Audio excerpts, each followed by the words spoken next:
आप सभी को राधे राधे, जय श्री कृष्णा। दोस्तों, फागुन मास प्रारंभ होने जा रहा है और हम सब जानते हैं कि हमारे भगवान श्री कृष्ण को, हमारे ठाकुर जी को फागुन मास कितना अधिक प्रिय है।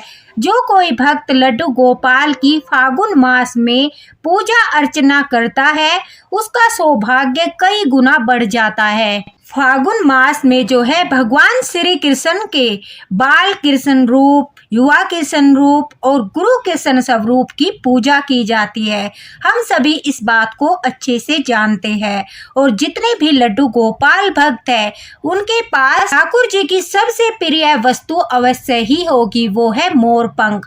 आज मोर पंख को लेकर ठाकुर जी ने अपने भक्तों का इतना बड़ा मार्गदर्शन किया है। शायद काफी सारे भक्त इस रहस्य के बारे में नहीं जानते और वो अपने घर में जो है मोर पंख तो रखते हैं, लेकिन काफी सारी गलतियां मोर पंख को लेकर भी करते हैं, जिसके कारण से उनके जीवन में बहुत सारा नकारात्मक प्रभाव पड़ता है। उन्हें ठाकुर जी की सेवा का पर्याप्त फल प्राप्त नहीं हो पाता और उनके मन में यह संशय रहती है कि न जाने हमसे क्या भूल हो रही है कि हमें अपनी पूजा का, ठाकुर जी की सेवा का फल प्राप्त नहीं हो रहा। इसलिए वीडियो को अंत तक अवश्य ही सुनना, ज्यादा से ज्यादा शेयर करना, क्योंकि मैं जानती हूँ सभी लड्डू गोपाल भक्तों के पास मोर पंख अवश्य ही होगा। चाहे एक मोर पंख हो या दो मोर पंख हो, चाहे कितनी भी कम मात्रा में मोर पंख क्यों न हो, लेकिन हर लड्डू गोपाल भक्त के पास मोर पंख अवश्य ही मिलेगा। साथ ही साथ दोस्तों, जो लड्डू गोपाल भक्त नहीं है, ठाकुर जी की सेवा नहीं करते, अन्य देवी देवताओं की सेवा करते हैं, फिर भी घर में मोर पंख रखते हैं, उनके लिए भी यह वीडियो बहुत ही महत्वपूर्ण है। तो वीडियो को अंत तक अवश्य ही सुनना।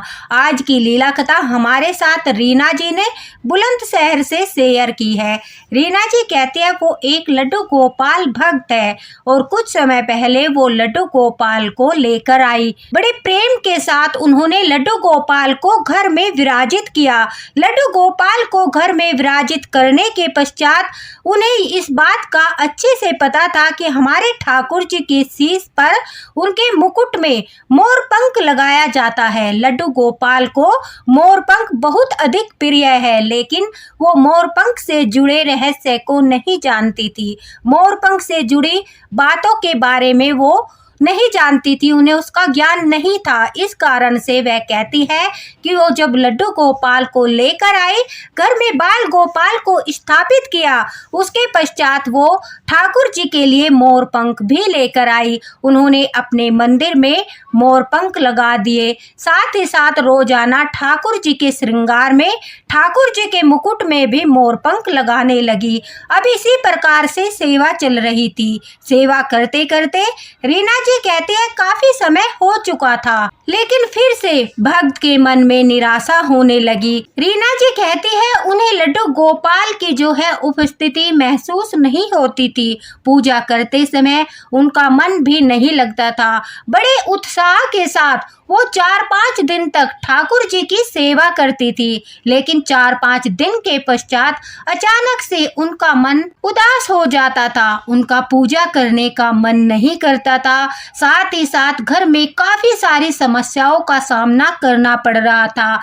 उनके घर की आर्थिक स्थिति बिल्कुल खराब हो चुकी थी। साथ ही साथ रीना जी कहती है कि परिवार में बहुत सारी समस्याएं चल रही थी, बहुत सारे विवाद चल रहे थे, लड़ाई झगड़े चल रहे थे। साथ ही साथ परिवार के सदस्यों का स्वास्थ्य भी ठीक नहीं था। रीना जी को कहीं न कहीं मन में विश्वास था कि जब वो ठाकुर जी को घर लेकर आएगी, उनकी सेवा करना शुरू कर देगी, तो ठाकुर जी उन पर कृपा अवश्य ही करेंगे। साथ ही साथ ठाकुर जी की कृपा से उनके परिवार में चल रही सारी समस्याओं का समाधान हो जाएगा। ठाकुर जी की कृपा होगी तो उनके जीवन में भी शांति होगी। इसी भाव के साथ उन्होंने बड़े प्रेम के साथ लड्डू गोपाल को घर में स्थापित किया था। लेकिन दोस्तों, लड्डू गोपाल को विराजित करने के पश्चात भी रीना जी कहती है 6 महीने सेवा करते करते हो गया, लेकिन उनके घर की परिस्थितियों में कोई सुधार नहीं आया। रीना जी की दादी सास एक दिन उनसे कहती है कि बहू, तुमने ठाकुर जी को घर में विराजित किया है, उनकी सेवा करना शुरू कर दिया है, लेकिन ठाकुर जी की कृपा हमारे ऊपर नहीं हो रही। शायद तुम्हारी सेवा स्वीकार नहीं हो पा रही। इसी कारण से दिन प्रतिदिन हमारी परिस्थिति और भी खराब होती जा रही है। जिस घर में तुमने प्रेम पूर्वक ठाकुर जी को विराजित किया है, ऐसा समय आने वाला है कि हमें वह घर भी बेचना पड़ेगा। रीना जी कहती है कि घर की आर्थिक स्थिति खराब होने के कारण उन्हें बाहर से बहुत सारा कर्ज लेना पड़ रहा था, जिस कारण से अब कर्जे वाले उन्हें बहुत परेशान करते थे। कर्जा चुकाने के लिए उनके पास पर्याप्त धन नहीं था, ऊपर से कर्जा बढ़ता जा रहा था। रोज रोज की टेंशन के कारण रीना जी कहती है उनके हस्बैंड की तबीयत भी खराब हो रही थी। परिस्थिति ऐसी आ गई थी कि हम लोगों ने फैसला किया था कि अपना घर बेचकर हम लोगों का कर्ज उतार देंगे। कहती है जब वो समय आया कि हमने अपने घर के लिए काफी प्रॉपर्टी डीलर को बोल दिया और एक व्यक्ति हमारा घर खरीदने के लिए तैयार हो गया। जिस दिन हमारे घर का मूल भाव हो रहा था, उस दिन रीना जी कहती है मैं बड़े ही दुखी मन के साथ ठाकुर जी के पास बैठकर रोने लगी, उनसे प्रार्थना करने लगी, हे लड्डू गोपाल, इस घर में बड़े प्रेम पूर्वक मैंने आपको स्थापित किया था। आपको स्थापित करने के पश्चात मैंने आपकी बड़े प्रेम पूर्वक सेवा की, लेकिन शायद आपको मेरी सेवा स्वीकार नहीं हुई। इसी कारण से आज हमें इस घर से जाना पड़ रहा है। अगर मेरी सेवा स्वीकार होती, आप मुझ पर प्रसन्न होते, तो हमारे जीवन में यह दिन कभी नहीं आता। मैं जानती हूँ हर व्यक्ति को अपने कर्मों का फल अवश्य ही मिलता है, लेकिन जिस घर में आप प्रवेश कर जाते हो, कहते हैं उस घर से बलाएं दूर चली जाती है, संकट कोसों दूर चले जाते हैं। शायद मेरी सेवा में ही कुछ कमी रह गई होगी, कृपा करके मेरा मार्गदर्शन कीजिए। रीना जी बड़े दुखी मन से रो रही थी। तभी उनकी दादी सास आकर उन्हें समझाती है और कहती है कि बहू, हम अंतिम बार इस घर में पूजा रखवाना चाहते हैं। शायद ठाकुर जी की कृपा हो जाए और वो हमारी पूजा से प्रसन्न होकर हमारे संकटों को दूर कर दे। उन्हें अपनी दादी सास का यह उपाय अच्छा लगा और उन्होंने सोचा कि इस घर में जाने से पहले एक बार ठाकुर जी के लिए वो पूजा पाठ हवन इत्यादि करवा लेती है। शायद जो कमी रह गई हो वो पूरी हो जाए और ठाकुर जी उनके ऊपर कृपा कर दे। अब रीना जी कहती है उन्होंने अपने घर में पूजा रखी थी जिस दिन, उस दिन पंडित जी को बुलाया और सारी बातें भी बताई कि वो किस कारण से पूजा कराना चाहते हैं।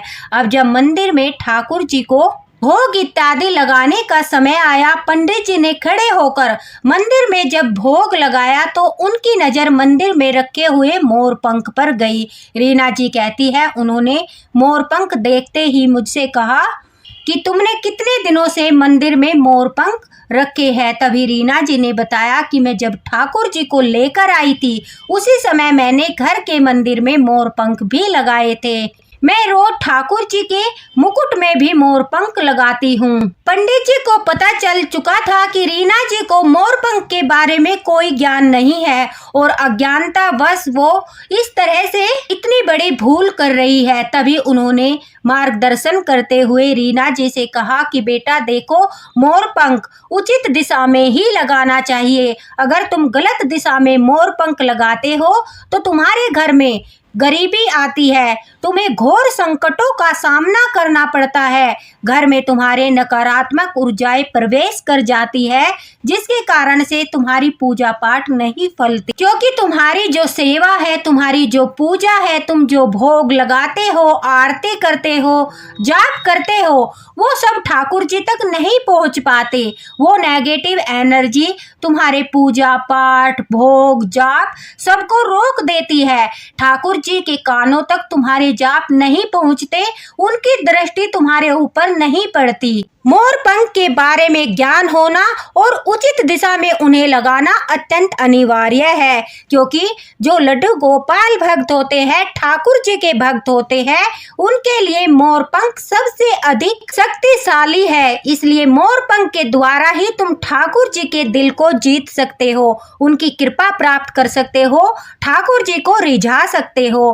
क्योंकि फागुन मास में जब भगवान श्री कृष्णा अपने बाल स्वरूप में वृंदावन में जाकर मधुर बांसुरी बजा रहे थे, उस समय उनकी बांसुरी की धुन सुनकर राधा दौड़ी हुई आई और आने के बाद राधा ने बड़ा ही सुंदर नृत्य किया। और जब श्री कृष्णा जी की बांसुरी की धुन पर राधा जी नाच रही थी, उस समय वृंदावन से आसपास के सभी वनों से मोर आकर वहां नृत्य करने लगे।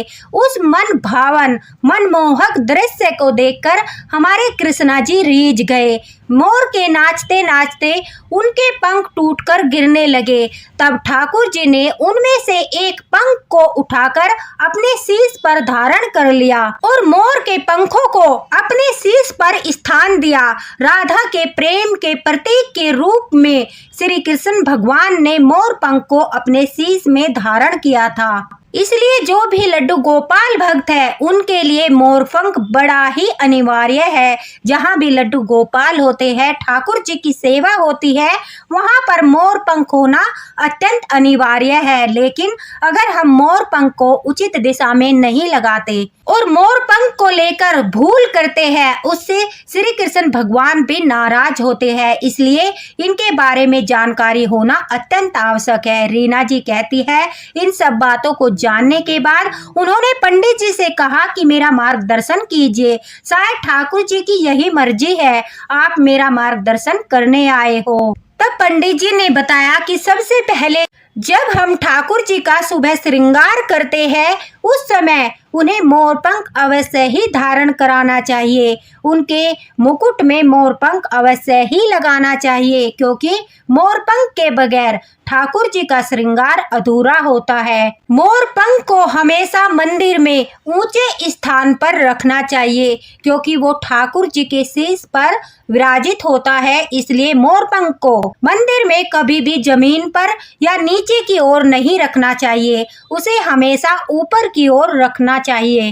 मोरपंख का स्थान ऊंचा होना चाहिए। पूजा कक्ष में आप कोने में, उत्तर पश्चिमी ईशान कोण में या फिर पूर्व दिशा में ही रखना चाहिए। दक्षिण पूर्व दिशा के ईशान कोण में भी आप जो है मोरपंख रख सकते हो। सही दिशा में मोरपंख रखने से खुशहाली और सकारात्मकता आती है, और जो घर में नेगेटिव एनर्जी होती है वो दूर हो जाती है। घर में खुशियां बनी रहती है और धन में भी बरकत होती है। मोरपंख को कभी भी रसोई घर में नहीं रखना चाहिए, क्योंकि उससे मोरपंख का अपमान होता है। हमेशा मंदिर में 6 मोरपंख या 2 मोरपंख रखने चाहिए। अगर ठाकुर जी की बांसुरी में मोरपंख लगाकर रखते हैं, उससे माता लक्ष्मी बहुत अधिक प्रसन्न होती है, क्योंकि मोर माता लक्ष्मी को बहुत अधिक प्रिय है। साथ ही साथ माता सरस्वती का वाहन भी मोर है।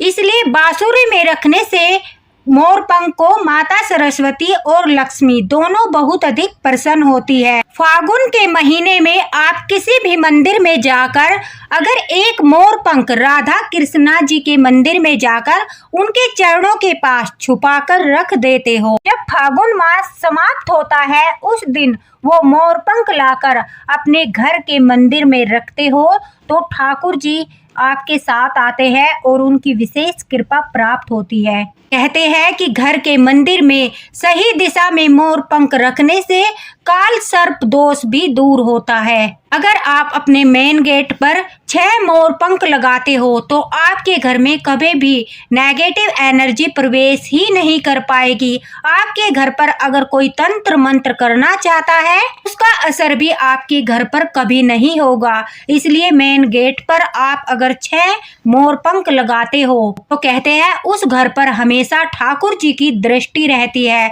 उस घर का कोई भी बुरा नहीं कर सकता, उस घर में कोई भी गलत चीज प्रवेश ही नहीं कर पाएगी। कभी भी मोरपंख को झूठे हाथों से नहीं छूना चाहिए, अशुद्ध हाथों से नहीं छूना चाहिए। जब भी आप मोर पंख को स्पर्श करते हो तो आपके हाथ बिल्कुल स्वच्छ होने चाहिए। साथ ही साथ अगर आप मोर पंख पर थोड़ा सा गंगा जल डालकर उससे घर में छिड़काव करते हो तो आपके घर में बहुत ज्यादा सकारात्मकता बढ़ जाती है। साथ ही साथ अगर आप मोर पंख को लेकर पूरे घर में पंखा कर देते हो, ठाकुर जी का पंखा करने के बाद जैसे कि आपने 6-7 मोर पंख एक साथ पकड़कर ठाकुर जी को पंखा किया, उसके बाद उसी पंखे से आप पूरे घर में पंखा करते हो तो आपके घर में जितनी भी समस्याएं है, जितना भी दुख है, जितना भी कष्ट है, जितनी भी नकारात्मक ऊर्जाएं है दोस्तों, वो सब उस पंखे से हवा करने से कहते हैं ठाकुर जी की कृपा से, क्योंकि ठाकुर जी का उससे पंखा किया गया है और ठाकुर जी का आशीर्वाद उस मोर पंख में है। उससे पंखा करने से आपके घर से वो सब कुछ एकदम से बाहर चला जाएगा। अगर आपके मंदिर में मोर पंख सही स्थान पे नहीं होगा, जमीन पे रखा होगा, नीचे की तरफ रखा होगा या गलत दिशा में होगा, जैसे कि आपने दक्षिण दिशा में रख दिया है, जमीन पर रख दिया है, तो उससे क्या होगा, जब भी आप मंदिर में ठाकुर जी की सेवा करने के लिए बैठोगे उस समय आपके मन में तरह तरह के नेगेटिव विचार आएंगे। आपका मन पूजा पाठ में नहीं लगेगा। आप 4-5 दिन लगातार पूजा अच्छे से करोगे, लेकिन एकदम से आपका मन जो है वो बदलने लगेगा। आपका मन पूजा करने के लिए नहीं करेगा, आपको सेवा में आनंद नहीं आएगा, आपका मन विपरीत दिशा में जाने लगेगा। आपको लगेगा जैसे कि ठाकुर जी यहाँ पर विराजमान है ही नहीं, आप सिर्फ मूर्ति की पूजा कर रहे हो, मतलब कि नेगेटिव विचार मन में आने लगेंगे। साथ ही साथ आपके घर में आर्थिक स्थिति भी खराब होने लगेगी, धन की समस्याएं बढ़ने लगेगी, आपके ऊपर कर्ज होने लगेगा। इसलिए मोर पंख के उपाय बहुत ही जरूरी है, साथ ही साथ उसके बारे में ज्ञान होना भी अत्यंत आवश्यक है। आप ठाकुर जी लेकर आते हो, विराजित करते हो, उनके साथ उनकी सबसे प्रिय वस्तु उनका मोर पंख लेकर आते हो, लेकिन मोर पंख के बारे में ज्ञान न होने के कारण आप गलत दिशा में मोर पंख रख देते हो। साथ ही साथ आप मोर पंख से जुड़ी बातों का ध्यान नहीं रखते, उनके द्वारा उपाय नहीं करते, तो उससे आपके घर में नेगेटिव एनर्जी का वास भी होने लगता है, जिससे आपकी पूजा पाठ ठाकुर जी तक नहीं पहुंच पाती और उनकी कृपा प्राप्त नहीं हो पाती।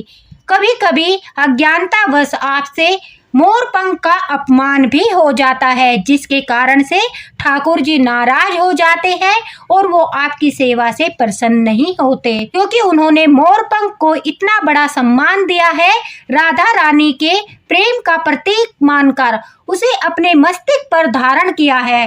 फिर हमारे ठाकुर जी उस मोर पंख का अपमान कैसे बर्दाश्त कर सकते हैं। मासिक धर्म के दौरान कभी भी मोर पंख को नहीं छूना चाहिए, वो अशुद्ध हो जाता है। और घर में पंखा करते समय आपको हाथों के ऊपर से नीचे की ओर पंखा करना है, ना कि नीचे से दोस्तों ऊपर की ओर। आपको अपने सिर से लेकर नीचे की ओर पंखा करना है। ठाकुर जी का भी पंखा उनके शीश से चरणों की तरफ करना है।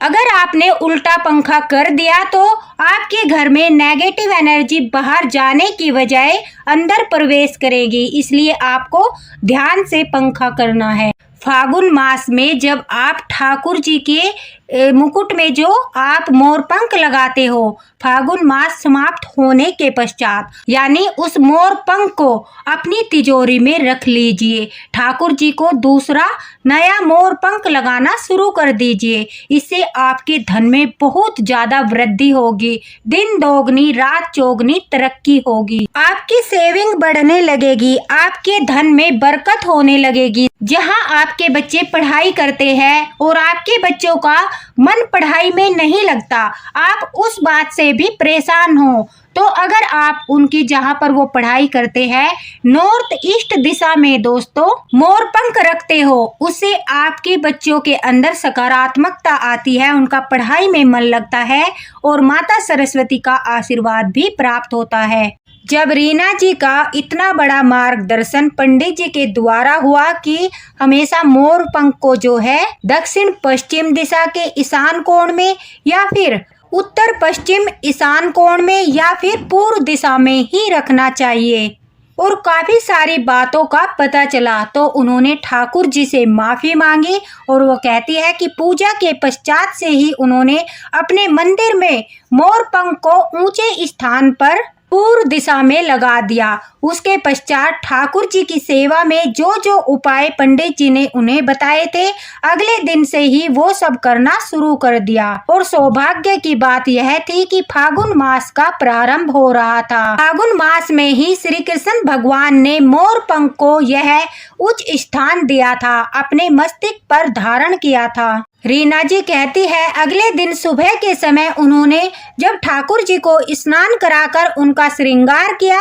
तो उन्होंने लड्डू गोपाल के शीश पर जो है मोरपंख धारण कराया। उसके पश्चात ठाकुर जी को मोरपंख से पंखा किया। पूरे घर में मोरपंख जो ठाकुर जी को पंखा किया था उसी से पूरे घर में भी पंखा किया। साथ ही साथ उन्होंने अपने द्वार पर भी मोरपंख लगाए। ठाकुर जी की कृपा से जो रीना जी का मार्गदर्शन हुआ था उसके अनुसार उन्होंने पूरी सावधानी के साथ मोरपंख के सभी बातों को ध्यान रखते हुए सारे उपाय किए। उन्होंने पूरे घर में मोरपंख पर गंगा जल लगाकर पूरे घर में उसका छिड़काव भी किया। लड्डू गोपाल की सेवा में उनसे यही सबसे बड़ी भूल हो रही थी, जिसके कारण से उनकी जो है पूजा ठाकुर जी तक नहीं पहुंच पा रही थी। उनकी स्थिति में सुधार होने लगा और फागुन मास के 15वें दिन उनके साथ एक ऐसा चमत्कार हो गया जिसकी संभावना उन्हें कदापि नहीं थी। उनकी एक प्रॉपर्टी पर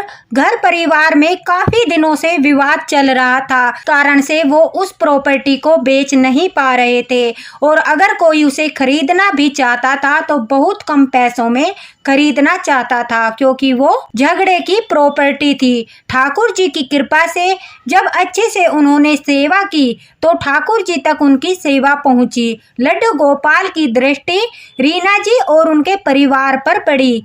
वह कहती है कि अचानक से वह विवाद ही खत्म हो गया जिसको लेकर उस प्रॉपर्टी पर झगड़ा हो रहा था और जिस प्रॉपर्टी को लोग इतने कम दामों में खरीदना चाहते थे, अब उसी प्रॉपर्टी के करोड़ों में दाम मिल रहे थे। टीना जी और उनके परिवार को अपने भाग्य पर विश्वास नहीं हो रहा था, इस चमत्कार पर विश्वास नहीं हो रहा था, लेकिन यह सब ठाकुर जी की कृपा थी। यह सब मोरपंख का कमाल था। रीना जी कहती है हमारी वह प्रॉपर्टी करोड़ों में बिक गई। हमने सारा कर्ज उतार लिया, हमें घर भी नहीं बेचना पड़ा और हमने अपने व्यवसाय को भी इतना अधिक बढ़ा लिया कि हमारे घर में दिन दोगुनी रात चौगुनी तरक्की होने लगी।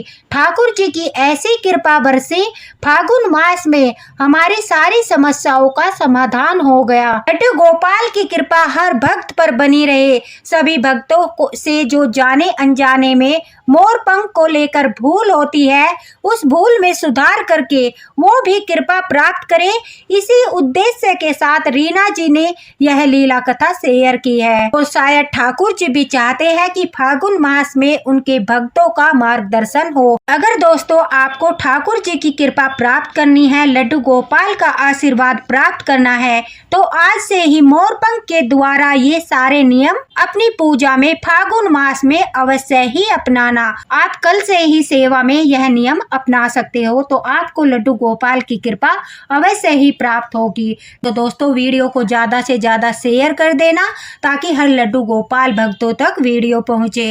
अगर आपका कोई क्वेश्चन है तो आप कमेंट बॉक्स में पूछ सकते हो, आपको रिप्लाई अवश्य ही मिलेगा। इसी के साथ राधे राधे, हरे कृष्णा। मिलते हैं अगले वीडियो में अच्छे से मार्गदर्शन के साथ।